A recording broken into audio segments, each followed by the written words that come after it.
resting doesn't mean you're lazy. Sleep is, and I know, I'm sure this is one of your pillars as well, but sleep is a pillar of health and Yep, wellness. There absolutely. is no way, and maybe in your 20s, you think you're doing fine by staying up till 3 and then going to class at 8 and or whatever, 8, and yes, when you have little tiny babies, you do sacrifice your sleep, right? Sure. But you've got to make sure that you know that as soon as that period's over, you've got to rebuild those habits because if you're not sleeping properly, there's no way your body can heal because you're not resting and actually going through those processes that Yep. it needs to go through in order Yep.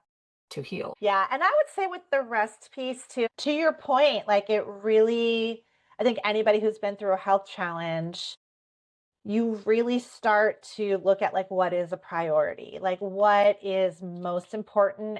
So I think I also got better at saying no. I had to say no, and that was hard sometimes, but there are other things that really just had to be a no. And one of my favorite phrases, and I used to actually teach this to my students, but is releasing the old perfectionism. One of my favorite sayings is good enough is best, right? Not good enough is good enough, but the best thing I can do is whatever's good enough. And that I really had to embrace during that period too. Like whatever it was like all I can do is what I can do, right? It's that kind of like radical acceptance of like where my body was at. And I will say now at this stage, even though overall I'm healthy and strong and feel great, like we'll get to this later, but like the perimenopause transition to your point, right? Like every single day I have to check in with myself of like, what do I have capacity for today? Where am I at today? Right? Like every day I is, love it.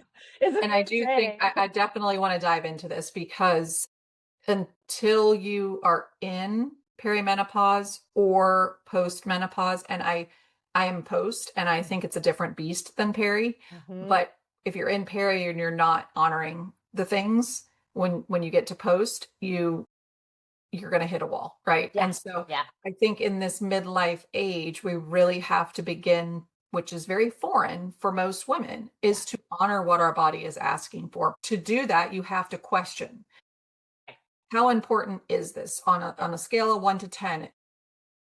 Where does this particular event or thing fall? Yeah. And is it something that I want to invest time in, or is it really something that I'm going to say yes to, but I really don't want to? I think a lot of women have not said no a lot. And so Yeah. it's something that we work on in this midlife chapter.